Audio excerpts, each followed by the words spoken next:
go to former Secretary of State and Fox News contributor Mike Pompeo. Secretary Pompeo, always good to have you with us.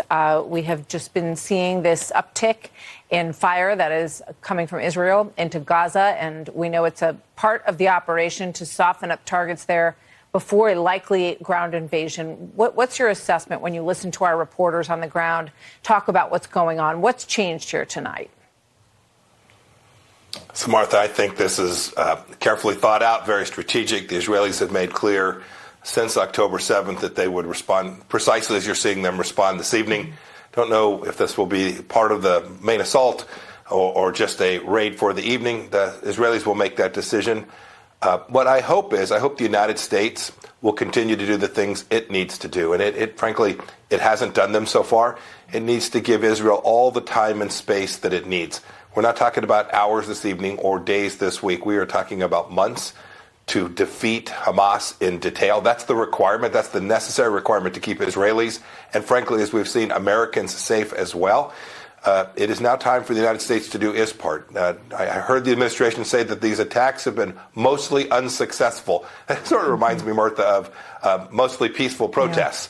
Yeah. These attacks were deeply successful, and they are all driven by Iran. And that's the thing the administration did at the outset that has caused us to find ourselves where we are today. They refused to acknowledge, they denied there was Iranian direct involvement. This is all orchestrated, trained, funded by one place, the Islamic Republic of Iran. And what Israel is doing tonight will only continue to drive Iran to take even more aggressive actions unless the United States does its fundamental role of deterring them. I want to talk to you more about Iran and what should be done. But I want to ask you about these hostages because it's a very obviously unsettling and strange hostage situation so far. Because generally when we have seen hostage takings, there's some kind of communication, there's some kind of proof of life. Now, maybe that's going on with the Qataris, that may be what's happening right now. We haven't seen any of these people. We haven't seen them in front of a camera, as you often see. We remember the horrific videos that we saw from ISIS of holding people. What is your take on what is going on, or even if they know where all of these individuals are, because there's a lot of different players here?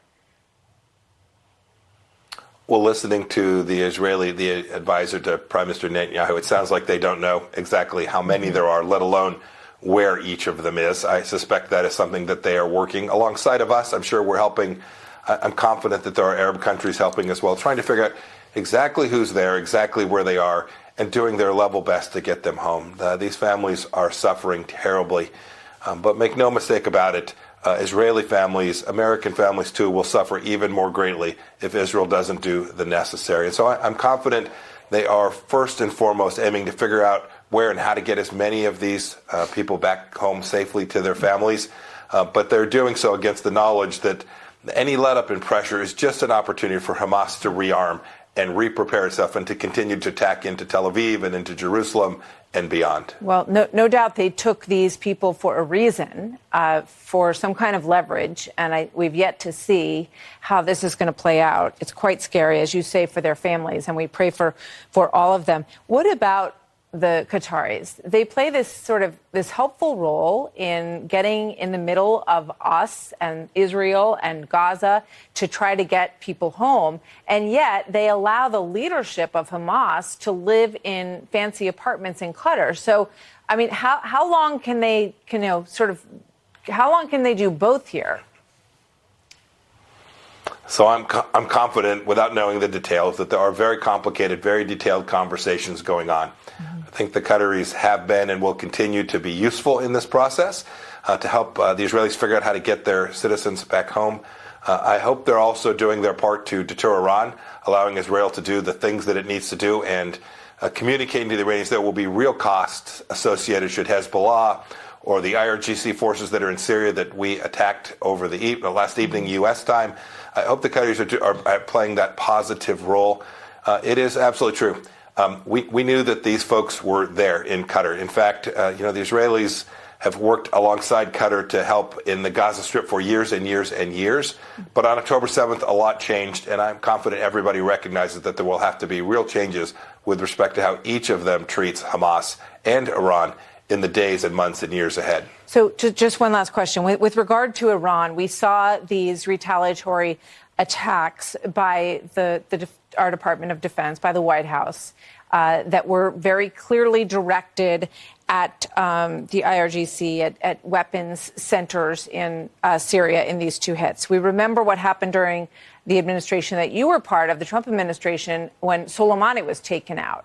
And after that, things calmed down. So there's a wide range there of response. What would you do right now in this situation if you were in charge or if you were advising the person in charge? Without real cost imposition on the leadership in Iran, it is unlikely to deter them from continuing their terror campaign that they've been at for years and years and years. This is what we saw. When you go after the folks who fired the artillery at your embassy in Baghdad, or you go over, or even in this case, you go at Hamas, that only tells the Iranians they have your attention. The only way to stop them is to go after leadership inside of Iran itself. That's what they understand, true power. Weakness will only beget a multi-front campaign inside of Israel. And we shouldn't forget, Martha, they have the capacity to conduct terror all around the world, not just inside of Israel. This is something that will plague us until we demonstrate our resolve and restore the very deterrence that we had in the final years of the Trump administration. Never give an inch, I think someone said. Secretary Pompeo, thank you very much. Good to have you here, sir. We'll be calling on you a lot in the coming days and weeks. It's great to have you as part of our team. Thank you, sir.